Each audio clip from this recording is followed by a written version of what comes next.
नमस्कार। आज हम बात करेंगे जीवन रेखा के उद्गम और समापन से संबंधित जानकारी के बारे में। बहुत प्रकार के हाथों में बहुत प्रकार की आपको जीवन रेखा देखने को मिलेगी। सबसे पहले देखिए, ये आपकी हो गई जीवन रेखा। जनरली इस रेखा को बोलते हैं जीवन रेखा, ठीक है, जो अर्ध गोलाकार के रूप में चलती है।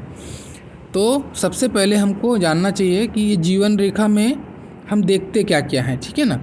तो जीवन रेखा आपके जीवन की एक धारा है, एक आपका स्वास्थ्य है, आपका जीवन का स्तर कैसा रहेगा, आप जीवन में कितने संतोष फील करेंगे, आपको पारिवारिक गृहस्थ का सुख कैसे रहेगा, पारिवारिक सदस्यों के साथ आपका तालमेल कैसा रहेगा, ये सारी चीज़, आपकी ऊर्जा शक्ति, आपकी जीवन शक्ति कैसी रहेगी, ये जो चीज़ें हैं ना, हम जीवन रेखा से जाके देखते हैं। क्या आपको रोगों का प्रभाव तो नहीं पड़ेगा आपके जीवन में, कितना तरीके से आपकी लंबी उम्र रहेगी, ये जो चीज़ें हैं, जीवन में अचानक घटने वाली घटनाएं हैं, ये सारी चीज़ों को हम जीवन रेखा से जाके देखते हैं, ठीक है ना।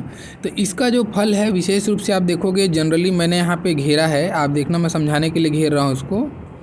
ये जो क्षेत्र है आपका मंगल का क्षेत्र कहलाता है, और ये जो क्षेत्र है आपका शुक्र का क्षेत्र कहलाता है।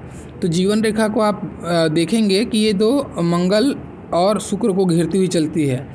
मंगल और शुक्र क्या है, अगर आप देखेंगे दोनों अग्नि तत्व के समान कारक है। आपकी कामुकता है शुक्र, ठीक है, बाकी चीज़ों को मैं नहीं ऐड कर रहा हूँ क्योंकि आपके लग्जरीज का कारक है शुक्र, मैं मानता हूँ, लेकिन हम अभी समझने के लिए क्या देखते हैं, कामुकता, ठीक है। और दूसरा आपका ये एग्रेशन, मंगल आपका साहस का भी कारक है, तो आपका मंगल आपके गुस्से का, क्रोध का भी कारक है, ठीक है ना। तो हम अग्नि तत्व को लेकर चलते हैं थोड़ी देर के लिए। तो इन दोनों जो चीज़ें हैं जो इंसान को हमेशा मानसिक रूप से बेकाबू करने वाली जो चीज़ें होती हैं, ये दोनों चीज़ों को लेके सीमांकित करते, घेरा मतलब क्या, सीमांकन करना, इसको घेरते हुए चलती है जीवन रेखा। तो जाहिर सी बात है इसका इम्पोर्टेंस हमारे लाइफ में बहुत बड़ा होगा। और आपके हाथ में 3 मुख्य रेखाओं का जिक्र होता है हस्तरेखा में, है ना। एक होता है हार्ट लाइन, एक होता है माइंड लाइन, और एक होती है जीवन रेखा। अब ये जो तीनों चीज़ें क्या है, ये आपकी भावनात्मक चीज़ें हैं। भावना, आप कितना भावना से कितने प्रधान हैं, आपके में इमोशनल बैलेंस कितना अच्छा है, वो आपका हार्ट लाइन बताता है। आपके में मानसिक बैलेंस, मानसिक संतुलन कितना है, आप बुद्धि प्रतिभा कितना तरीके से यूज कर पाते हो, ये आपका मस्तिष्क रेखा बताता है। वैसे जीवन रेखा, आप जीवन में कितना पॉजिटिव होकर चलते हो, आपकी जीवन शक्ति कैसी है, रोगों के बारे में, अचानक घटने वाली घटनाओं के बारे में, ये सब जीवन रेखा बताती है, ठीक है ना। एक मुख्य मैं आपको एक समझाने के लिए बोला। अब देखते हैं, ये जीवन रेखा को अक्सर कहा जाता है कि अर्धचंद्राकार होती है। पहले हम इसके बारे में बात करेंगे, जीवन रेखा अर्धचंद्राकार होती क्यों है। एक्चुअल में मानव, देखिए मैं हमेशा बोलता हूँ, ज्योतिष को समझने के लिए थोड़ा तो अध्यात्म को समझना हमको होगा। अब क्या होता है, जीवन रेखा अर्ध गोलाकार इसलिए होती है क्योंकि ये मानव जो तन मिला है हमको, इस तन में हम अच्छा कर्म करेंगे तो मोक्ष को मिलेगा। मोक्ष की प्राप्ति मानव जीवन का मुख्य आधार है, ये हम मान के चलते हैं। लेकिन क्या होगा अगर आपकी जीवन रेखा गोल है, मतलब क्या है, आपका जीवन सुगमता से बीतेगा। गोल है मतलब आपका जीवन सुगमता से बीतेगा, सारे सुखों का उपभोग करेंगे आप, ऐसा कहा जाता है, ठीक है। तो जाहिर सी बात है, जो सुखों का उपभोग करेगा, जो मोह माया में फंसेगा, जो गृहस्थ यानी पारिवारिक जीवन में अच्छे तरीके से सदस्यों के साथ जीवन यापन करेगा, वो मोह माया से लीन रहेगा। तो ऐसे लोग, इनका जीवन तो बहुत अच्छे से सुगमता से बीतता है, मैं बिल्कुल मना नहीं करता। तो आप देखिए इसमें, अब इसको अच्छा मानना है या बुरा मानना है आप डिसाइड कीजिए। आपका जीवन मोह माया में फंसा हुआ बीता, सुगमता से बीता, फिर आप यहाँ से मरने के बाद फिर से उसी चक्कर में वापस आ गए, तो ये आपके जीवन की पुनरावृत्ति है। ऐसे लोगों को मोक्ष की प्राप्ति नहीं होती, ठीक है। इसीलिए बोला जाता है कि जीवन रेखा जब केतु पे जाती है, ये केतु का क्षेत्र है, ये वाला, ये क्षेत्र केतु का है, केतु के क्षेत्र में जाती है, तो ऐसे लोगों को मोक्ष मिलता है, क्योंकि केतु से हम मोक्ष देखते हैं। अभी ऐसे जीवन रेखा मिलेगा आपको, जीवन अच्छा बीतेगा, आपको लग्जरीज के साथ बीतेगा, सारा चीज़ आप उपभोग करोगे, लेकिन मोह माया में फंसे होने के कारण से फिर से आपकी पुनरावृत्ति। ये एक सर्कल है, ठीक है, जिस सर्कल का अधूरा हिस्सा हमारे हाथ में है, अधूरा हिस्सा जो हम नहीं समझते हैं इस अधूरे मोह माया में फंसने के कारण से। तो आज के कलयुग के दौर में मैं अगर बात करूं तो ये जीवन रेखा आपकी अच्छी है, आपको जीवन सुगमता से बीतेगा, सारे सुख का उपभोग करेंगे आप, ये जो चीज़ें हैं यहाँ से देख सकते हो। अब वैसे ही अगर हम बात करते हैं, ये सामान्य स्थिति के बारे में मैंने बताया जीवन रेखा की। अब जीवन रेखा का उद्गम जो होता है ना, ये होता है गुरु। ये जो क्षेत्र है आपका गुरु हो गया। अब ये जो क्षेत्र है मंगल हो गया। तो गुरु और मंगल इन दोनों के कहा जाए मिलान के क्षेत्र से आपकी जीवन रेखा स्टार्ट होती है।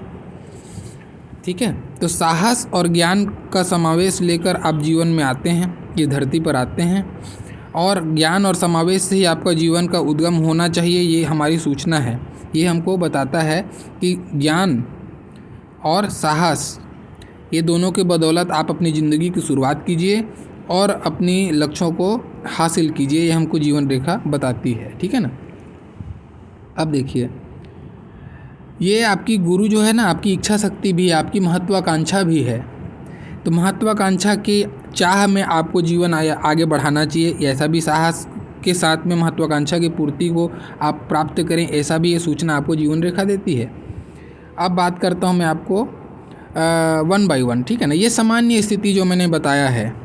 अब इसी में पहली स्थिति पे हम बात करते हैं। अभी ये घेरा मैंने घेरा है, आप देख रहे हैं, इस घेरे में शनि के क्षेत्र को कवर करते हुए जाता है। ये जो घेरा जितना चौड़ा होगा यहाँ से, उतना ज़्यादा आप सुखों का उपभोग की तरफ में अच्छा है। धन की दृष्टि से घेरा का बड़ा होना अच्छा है, क्योंकि शुक्र का क्षेत्र बड़ा हो जाएगा तो लाइफ में लग्जरीज की चीज़ें प्रभावी हो जाएंगी। तो ऐसे लोगों का जीवन अच्छा व्यापक रूप से बीतता है। सुख सुविधा के मामले में कलयुग के दृष्टिकोण से ये श्रेष्ठ कहा जा सकता है। लेकिन अगर आपको ऐसा मिलेगा कि ये जो जीवन रेखा घेरा तो था, अब ये जीवन रेखा का घेरा ऐसा मिला आपको, अब इसमें भी देखो गोलाकार तो है, लेकिन इसने क्षेत्र बहुत कम लिया, तो ऐसे लोगों का जीवन क्या होगा। अब अगर शुक्र का पर्वत अच्छा उठा हुआ है तो ऐसे लोगों को भी लाइफ में लग्जरीज की सारी चीज़ें मिलती हैं, ऐसा नहीं है कि नहीं मिलती हैं। लेकिन इनके साथ एक विशेष प्रॉब्लम क्या आता है, इनको दाम्पत्य का सुख नहीं मिलता। अब ऐसा नहीं कि शादी नहीं होगी, शादी होगी, लेकिन शादी होने के बाद में वो जो पार्टनर है उससे दूरी बना देगी, या फिर इनका मन ही नहीं लगेगा भोग विलास में, ऐसा भी चीज़ हो सकता है। ठीक है ना। तो भोग विलास में मन ना लगना, पार्टनर से कोई भी प्रकार से दूरी हो जाना, आप यहाँ जॉब करते हैं वो उधर जॉब करते हैं, ऐसी स्थिति को जनरेट कर देगा। और शुक्र अगर अच्छा है, इसका उठा हुआ है, पर्वत उठा हुआ है, तो हो सकता है इसको बाकी सारी चीज़ों में अच्छा हो जाए, कलाकार हो जाए, जो भी हो सकता है। अब ऐसा भी क्वेश्चन मत दिमाग में लाइएगा कि मेरा तो शुक्र अच्छा है, भले रेखा घेरा कम है, लेकिन मैं तो कलाकार हूँ तो मेरा तो शुक्र अच्छा है। बिल्कुल आपका शुक्र अच्छा है, मैं मना नहीं कर रहा हूँ, लेकिन मैं क्या बोलना चाहता हूँ, ये आपके दाम्पत्य सुख में कमी करेगा। पारिवारिक रूप से थोड़े से अलगाव की सोच आपके अंदर में आ सकती है, विरक्त की भावना आपके अंदर में आ सकती है, ये ऐसा इंडिकेशन देता है। ठीक है ना। तो ये दूसरी स्थिति हो गई। अब तीसरी स्थिति के बारे में बात करता हूँ। अब ये ऐसा भी तो हो सकता है कि जीवन रेखा गुरु और मंगल के जॉइंट से ना निकल के प्रॉपर तरीके से गुरु से निकले, बहुत लोगों के हाथ में देखने को मिलेगा ऐसी स्थिति, यानी कि जीवन रेखा का उद्गम गुरु पर्वत से हो। ठीक है, ये उद्गम होता है, ये समापन होता है। तो अगर उद्गम आपका गुरु पर्वत से होगा तो ऐसे लोग क्या हो गए, मैंने पहले ही कहा गुरु ज्ञान है, गुरु महत्वाकांक्षा है। ठीक है, तो ऐसे लोग बहुत ज्ञानी होते हैं, जीवन में बहुत सफलता हासिल करते हैं, बहुत अच्छे मुकाम पे पहुंचते हैं, बहुत अच्छी कंडीशन है ये। लेकिन एक इनके अंदर में नेगेटिव साइड क्या आता है, ये अपनी महत्वाकांक्षा के चाह में इतने खो जाते हैं, और बहुत वेल डिसिप्लिन लोग होते हैं इन लोग, और सौम्य लोग होते हैं बहुत, क्योंकि गुरु का प्रभाव है ना। तो गुरु का प्रभाव कारण से धार्मिकता भी आएगी इनके अंदर में, धार्मिक होंगे, अपने से बड़ों का आदर करने वाले, ये जो लोग होते हैं सभ्य लोग होते हैं ऐसे लोग, और ज्ञानी तो होते ही होते हैं गुरु के कारण से। तो बड़े ऊंचे ओहदे में आप ऐसे लोगों को देख सकते हो, बड़े अच्छे स्टूडेंट हैं तो अच्छे स्टूडेंट भी इनको देख सकते हो आप ऐसा। लेकिन इनके अंदर में एक प्रॉब्लम आती है, ऐसे लोगों की शादी देर से होती है, शादी में डिले कराता है पहला चीज़। दूसरा चीज़, अगर शादी हो गई तो एक तो डिले कराएगा, या तो फिर शादी नहीं होती ऐसे लोगों की।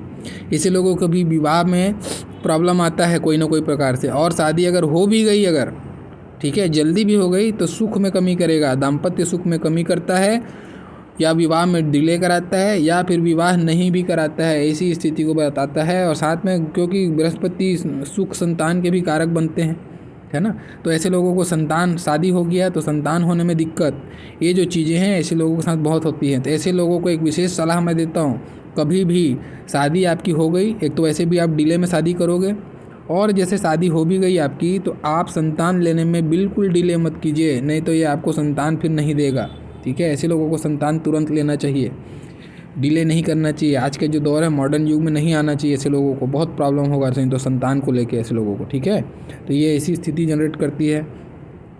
अभी मैंने बताया इसको ऐसा मुड़ा हुआ शुक्र की तरफ में, यानी कि अपना घेरा जो है शुक्र की तरफ में था, अभी जो स्थिति बताई उसमें। अब इसी में एक स्थिति मैं बताता हूँ जो चौथी स्थिति होगी हमारी। अब गुरु से निकला और जाके सीधा केतु पे चला गया। तो मैं इसको, इससे श्रेष्ठ कुछ भी मैं नहीं मानता, इससे श्रेष्ठ कुछ नहीं हो सकता। ये जो है ऐसे लोग सन्यासी और बहुत ही ज़्यादा ईश्वर के फॉलोअर या फिर बोलो उसको मानने वाले, उसको अंतःकरण में बैठा के चलने वाले ऐसे जो लोग होते हैं, ऐसे लोग देखे जाते हैं, ठीक है। ऐसे लोग का मुख्य जो आधार होता है, अपने ज्ञान का सही उपयोग करते हैं मोक्ष की प्राप्ति के लिए। इनका मकसद ही होता है, ये ईश्वर में इतने ज़्यादा लीन हो जाते हैं और इनका हमेशा ज्ञान का सदुपयोग, इनका केवल जीवन में जीने का अर्थ मोक्ष की प्राप्ति की तरफ होता है। तो ऐसा जो हाथ जब जनरली आपको ऐसे लोगों को मिलेगा, जैसे आप देखेंगे ना जो ज़्यादा संत महात्मा लोग हैं या फिर गृहस्थ जीवन में भी अगर है ये बंदा, तो इसका मकसद केवल ईश्वर की प्राप्ति की तरफ में ही रुझान रहता है, दूसरों का मदद करना, दूसरों की भलाई के लिए काम करना, क्योंकि गुरु हमेशा परहित के बारे में सोचता है। तो परहित के में ऐसे लोग काम करते हैं, कोई चैरिटी हो गया, कुछ संस्था हो गई, ऐसे में चलाते हैं। और आज क्योंकि धनी तो होते हैं ये, ठीक है, गुरु के कारण से धन मिलता है इनको, तो उसको दान करने वाले, धन का मोह न करना, केतु विरक्ति का कारक है, त्याग का कारक है, तो उसमें धन का दान करना, इस टाइप की चीज़ें ऐसे लोग देखी जाती हैं, ठीक है। ये श्रेष्ठ कंडीशन है। ऐसे लोग बहुत महात्मा किस्म के लोग होते हैं, इनका जो सोच है बहुत व्यापक होता है, ऐसा आप देख सकते हो, ठीक है। अब पांचवा देखोगे आप, जैसे मैंने बताया ना ये ज्वाइंट से निकलता है आपका जीवन रेखा, लेकिन अभी क्या कंडीशन मिलेगा आपको कि ये आपकी निम्न मंगल से निकल के जा रहा है। जीवन रेखा की स्टार्टिंग जो है निम्न मंगल से हो रही है। तब तो मैंने कहा कि मंगल आपके अंदर में साहस है, तो साहस का अर्थ दुस्साहस भी हो सकता है ना। साहस अच्छी चीज़ को साहस बोलेंगे, अगर कोई बुरे चीज़ के लिए साहस करे तो उसको दुस्साहस बोलेंगे। तो मंगल से कभी भी जीवन रेखा निकले तो ऐसे लोगों के अंदर में चिड़चिड़ापन, क्रोध, एग्रेशन, झगड़ालूपन और हमेशा उन्मादी इनका स्वभाव रहता है। ऐसे लोग जो है सफलता देर से हासिल करते हैं, क्योंकि पहले बाकी कंडीशन अगर अच्छे हों तो सफलता इनको देर से हासिल होगी, नहीं तो फिर ऐसे लोग असफल भी देखे जाते हैं। अनुशासनहीन होते हैं, हमेशा कुछ न कुछ ऐसी वाद विवाद या उलझनों में इनका फंसा हुआ जीवन आपको देखने को मिलेगा। और ऐसे लोग जैसे हाइपर एक्टिव भी होते हैं, बहुत ज़्यादा एनर्जी होती है इनके अंदर में, तो हाइपर एक्टिव भी ऐसे लोग देखे जाते हैं, ठीक है। अगर मस्तिष्क रेखा में कोई दोष हो तो ऐसे लोगों के अंदर में पागलपन का भी शिकायत आता है, ठीक है, क्योंकि ज़्यादा ज़रूरत से ज़्यादा एग्रेशन हो गया तो कुछ झगड़ालू प्रवृत्ति के या कुछ असामाजिक तत्वों के तरफ में भी ये इशारा करता है। लेकिन बाकी चीज़ें अगर हाथ में अच्छी हैं, सपोज़ बाकी चीज़ें अच्छी है, भाग्य रेखा अच्छी है, मस्तिष्क रेखा अच्छी है, लेकिन खाली ये जीवन रेखा ऐसे निकल के जा रही, तो क्या होगा? तो फिर ये कुछ नहीं, इसको साहस थोड़ा सा ज़्यादा रहेगा, थोड़ा सा उन्मादी रहेगा, लेकिन बाकी चीज़ों में अच्छा होगा। अपने या सेना पुलिस में चला गया तो वो और अच्छा बात हो गया उसके लिए, ऐसा आप देख सकते हो, ठीक है। तो उसका फल कहने का मतलब हमको सार क्या समझना है, उसके स्वभाव में, उसकी ऊर्जा शक्ति में मंगल का प्रभाव विशेष रूप से होने के कारण से थोड़ा सा उग्र होगा स्वभाव से, आप ऐसा उसको समझ सकते हो, ठीक है। अब एक और मैं बताता हूँ। देखिए, मान लीजिए सामान्य स्थिति से आपकी जीवन रेखा निकली और ये जाके चंद्रमा पे चली गई, ऐसी भी रेखा बहुत लोगों के हाथ में देखने को मिलती है। ऐसे लोग जनरली जो है ना, आज के दौर में आप देखोगे जो विदेश में सेटल हैं या फिर जो IT कंप्यूटर वाली पढ़ाई करके बाहर चले गए हैं या कोई भी पढ़ाई करके बाहर चले गए हैं, तो ये विदेश सेटलमेंट की तरफ में इशारा देता है। अब केवल विदेश सेटलमेंट यहाँ देख के हम लोग नहीं कह सकते, विदेश सेटलमेंट के लिए भाग्य रेखा भी चंद्रमा से निकल के या फिर कहीं से भी निकल के भाग्य रेखा अच्छी होनी चाहिए, मजबूत भाग्य रेखा होनी चाहिए, तब जाके विदेश की यात्रा होती है। अगर भाग्य रेखा उतनी अच्छी नहीं है तो ये क्या होगा, ये अपने जन्म स्थान से दूर में जाकर सेटल होगा। तो ये जन्म स्थान से दूर में जाकर सेटलमेंट को दिखाता है। और ऐसे लोग यात्रा के शौकीन होते हैं और जीवन में बहुत बार यात्रा बड़ी बड़ी करते हैं, ठीक है, क्योंकि ये चंद्रमा आपका चंचलता है और आपका स्वभाव में चंचलता होगा तो आप यात्रा की तरफ में जाएंगे ही। और ऐसे लोगों का थोड़ा सा देखना चाहिए, अगर शुक्र बहुत ज़्यादा उभार है तो ये फिर आपको चंचलता आपके स्वभाव में आएगा, तो आपको आपके आचरण पे, चरित्र पे भी ये थोड़ा सा स्थिति बदलेगा, ठीक है। तो आपको ये ध्यान रखना है, कहने का मतलब विदेश सेटलमेंट की रेखा हो गई, ऐसे लोग अपने से जन्म स्थान से दूर में जाकर सेटल होते हैं, ऐसा आप देख सकते हो। ठीक है, चंद्रमा से मतलब दूर के स्थान से जाकर सेटल होगा, ऐसा आप इसको देखना है। अब एक और मैं बताता हूँ, कभी कभी बहुत लोगों के हाथ में बहुत रेयर लोगों के हाथ में ऐसा देखने को मिलेगा, जीवन रेखा गई और यहाँ से वापस हो गई, यानी कि शुक्र से मुड़ गई, शुक्र की तरफ मुड़ गई, ये जीवन रेखा यहाँ से जाकर शुक्र की तरफ मुड़ गई, ऐसी जीवन रेखा देखने को मिले आपको। ये स्थिति अच्छा नहीं है। ऐसे लोग का प्रभाव, इसके व्यक्तित्व पे प्रभाव, इसकी ऊर्जा शक्ति का जो प्रवाह है वो शुक्र संचालित होता है, तो हमेशा लग्जरीज की चाह में भटकते रहते हैं, स्त्री सुख के पीछे पागल रहते हैं और रति क्रिया में इतना इनका मन हमेशा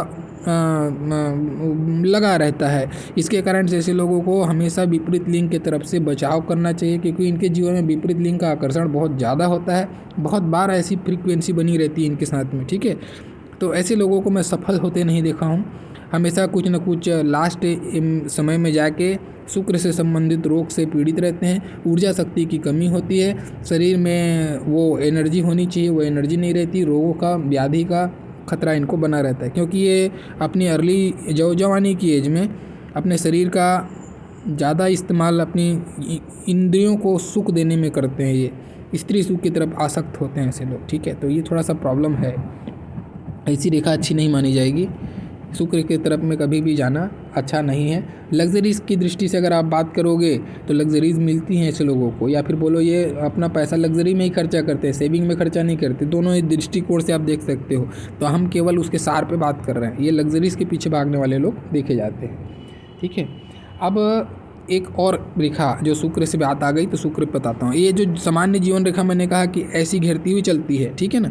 अब क्या होगा, कभी ऐसा देखने को मिलेगा, ये सामान्य से निकली लेकिन ये एकदम सीधी गिर गई और ऐसे जा रही है सीधी। अब इसमें मैं घेरा वाली बातें नहीं कर रहा हूँ, यहाँ पे शुक्र पर जो पर्वत था आपका, ये जो शुक्र का पर्वत था उसको काटती हुई जा रही बीच से, ऐसी रेखा आपको जब देखने को मिलेगी तो ऐसे लोग बहुत, ये ख़राब स्थिति है। ऐसे लोग का ये इनकी शादी नहीं होती, अगर हो गई तो तलाक होगा, इनको कभी भी दाम्पत्य का सुख नहीं मिलेगा, कभी भी नहीं मिलेगा। और अगर तलाक नहीं हुआ, सारा चीज़ ठीक चला, तो इनकी स्त्री की अल्पायु होगी। ऐसा कुछ ना कुछ इनके जीवन में घटना घटेगी जिससे कि इनको दाम्पत्य का सुख नहीं मिलेगा। ये अच्छी स्थिति बिल्कुल भी नहीं है, ये सबसे ख़राब स्थिति में से मैं कहूँगा इसको। ठीक है ना। अब एक और मैं आपको रेखा के बारे में बताता हूँ जो बड़ा विशेष है, ये बहुत लोगों के हाथ में देखने को मिलता है, और जिसके हाथ में आपको देखने को मिलेगा आप देखिए वो बहुत सफल होते हैं। मान लीजिए आपकी भाग्य रेखा है, ठीक है, आपने देखा कि भाग्य रेखा और केतु तक जा रही है ना, मणिबंध तक जा रही है आपकी भाग्य रेखा, ऐसी भाग्य रेखा आपको मिली। अब यहाँ से इनका जीवन रेखा का उद्गम हुआ और ये जाके इस पर मिल गया। ठीक है, जीवन रेखा जाके भाग्य रेखा पे मिल गई और फिर दोनों एक साथ चलने लगे यहाँ पे। मतलब एक गाढ़ा, थोड़ा सा गाढ़ा दिखेगा आपको यहाँ इस कंपेरिजन में, ये थोड़ा गाढ़ा दिखेगा क्योंकि दो रेखा एक साथ चली। ये रेखा मैंने यहाँ पे बनाया है, हो सकता है ये आपकी जीवन रेखा यहाँ पे जाके मिले, हो सकता है या कहीं पे भी मिले, उसको नहीं देखना है। मैंने कहने का मतलब उस पॉइंट को देखना है जिस पॉइंट पे ये दोनों रेखा एक होके चलने चालू कर दे। ये मस्तिष्क से, सॉरी, जीवन रेखा और भाग्य रेखा जहाँ पे एक पॉइंट पे मिल के चलना चालू कर दे, उस उम्र से आपकी नीचे की उम्र तक में आपको भाग्य का भरपूर सहयोग मिलेगा। आपको, ऐसे लोग बड़े लकी होते हैं, ऐसे लोग जहाँ से भी मिलेगा उस उम्र से इनका भाग्योदय होता है और विशेष भाग्योदय को बताता है ये। ठीक है ना। बस एक परेशानी आती है उस उम्र से, क्योंकि अब जीवन रेखा का कभी भी गोलाकार होना ही अच्छा माना जाता है। कली की दृष्टि से मैंने पहले ही बताया आपको जीवन रेखा का गोल होना, इसीलिए मैंने इस टॉपिक को पहले बताया। ठीक है ना। अब ये गोल तो नहीं हो रहा है, तो सीधा चला गया और ऊपर से केतु पे जा रहा है। तो धन तो बहुत कमाते हैं ऐसे लोग, धन बहुत कमाते हैं और इनका धन दूसरों के दान के लिए, और ऐसी स्थिति जनरेट हो जाती है ना कि फिर धन से इनका मोह नहीं रह जाता, या फिर मोह रह भी जाएगा तो धन काम नहीं आता। दोनों में से एक स्थिति को जनरेट करता है। तो थोड़ा पारिवारिक सुख में कमी करता है, परिवार में थोड़ा सा प्रॉब्लम देता है पारिवारिक स्थिति में। लेकिन बाकी ऐसा नहीं बोलूँगा कि देखो अब इसकी हार्ट लाइन अगर बहुत अच्छी है तो इस प्रॉब्लम में ये कमी कर देगा, ऐसा उसको देखना है। तो ये मान के चलते अभी सार बात समझने की कोशिश करते हैं। सार बात ये हुई, ऐसे लोगों को धन की दृष्टि से अगर बात करूँ बहुत ज़्यादा धन कमाते हैं। भाग्य की दृष्टि से बात करूँ तो भाग्यशाली बहुत होते हैं और जीवन में निरंतर तरक्की करने वाले लोग होते हैं, उच्च ओहदा प्राप्त करते हैं। जो भी मुकाम में जाते हैं एक बड़े मुकाम पे जाते हैं, बस थोड़ा सा कभी ना कभी इनको खटास आता है, अपने वैवाहिक जीवन को लेकर कुछ ना कुछ खटास आती है, क्योंकि केतु पे इनका स्वभाव, केतु अपना स्वभाव देने लग गया, विरक्ति का माहौल देने लग गया और आध्यात्मिक हो जाते हैं ऐसे लोग। क्योंकि अध्यात्म में मोक्ष की प्राप्ति की तरफ इनका ध्यान जाता है। अब जैसे कोई नास्तिक है उसके हाथ में, तब वो तो भगवान की भक्ति करेगा नहीं, तब वो मानव सेवा की तरफ में उसका ध्यान जाता है, क्योंकि मानव सेवा या जीव सेवा भी एक अध्यात्म है, एक भगवान का प्राप्ति का मार्ग है, तो उधर पे चले जाते हैं, चैरिटी वगैरह करेंगे, ऐसी स्थिति कर देता है। तो ये हो गई आपकी, ये एक विशेष स्थिति है, बहुत कम देखने को मिलती है, लेकिन जब भी देखने को मिलेगी आपको ये बहुत अच्छा ही फल देती है।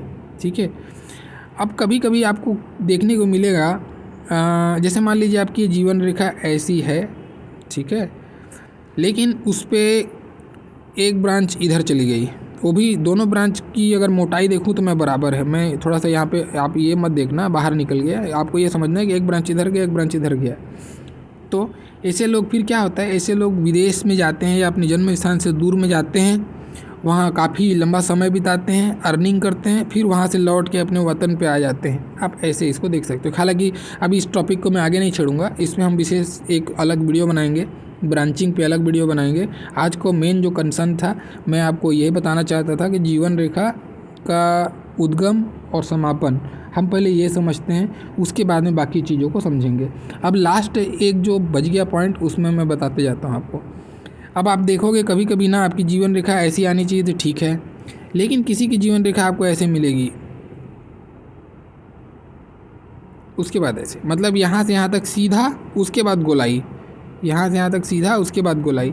तो जब भी जीवन रेखा जिस भी उम्र में या फिर जिस उम्र से जिस उम्र तक सीधी हो जाएगी, गोलाई ना होके स्ट्रेट आने लग जाए, उस उम्र से उस उम्र तक आपको तकलीफ आएगी जीवन में, आप बाधा आएगी, आप प्रोग्रेस नहीं कर पाएंगे, आप ना कुछ स्थिति ऐसी बनेगी, फंस जाएंगे आप, कहीं ना कहीं गाड़ी फंसेगी आपकी, ऐसी स्थिति। तो यहाँ से यहाँ तक आदमी स्ट्रगल करेगा, फिर यहाँ जैसे पहुँचेगा फिर तरक्की करेगा। ठीक है, ऐसा उसको समझना है। तो ये मैं लंबा बनाया, किसी किसी के हाथ में बहुत छोटा होता है, किसी किसी के हाथ में पूरी की पूरी लंबी हो गई, पूरी की पूरी ये सीधी ऐसी आने लग जाए, ऐसा जाकर बीच में रुक गया, न केतु पे गया न शुक्र पे गया, ऐसी स्थिति में तो ऐसे लोगों का दाम्पत्य जीवन अच्छा नहीं होता। दाम्पत्य जीवन में उठापटक लगे रहती है। जीवन में बाकी चीज़ों को देखना पड़ेगा, भाग्य रेखा अच्छी है तरक्की तो करेगा, लेकिन ऐसे लोगों का ये बोल सकते हो कि गृहस्थ जीवन में अस्त व्यस्त रहता है, गृहस्थ का सुख प्राप्त नहीं होता है, कोई ना कोई प्रकार से उलझापन रहता है इनके अंदर में, अगर ये ऐसी स्थिति बन रही है तो। ठीक है, तो मैंने ऑलमोस्ट सारे स्थितियों के बारे में, उद्गम से समापन के बारे में आपको जीवन रेखा का मैंने बता दिया। अब नेक्स्ट जो वीडियो में हम बात करेंगे जीवन रेखा के दूसरे पहलुओं पे भी हम ज़रूर बात करेंगे। तो आशा करता हूँ आपको ये कंटेंट्स पसंद आया होगा, और अगर आपको ये कंटेंट्स पसंद आता है, लगता है कि सही है, कंटेंट्स आपके जीवन में मैच होता है, तो प्लीज़ लाइक कीजिएगा, समर्थन कीजिएगा, एक प्रोत्साहन मिलता है। और जो नए हैं प्लीज़ सब्सक्राइब कीजिए, ताकि मैं और अच्छा वीडियो लेके आपके पास आ सकूँ। आप लोग का मेरा वीडियो देखने के लिए बहुत बहुत धन्यवाद। Thank you.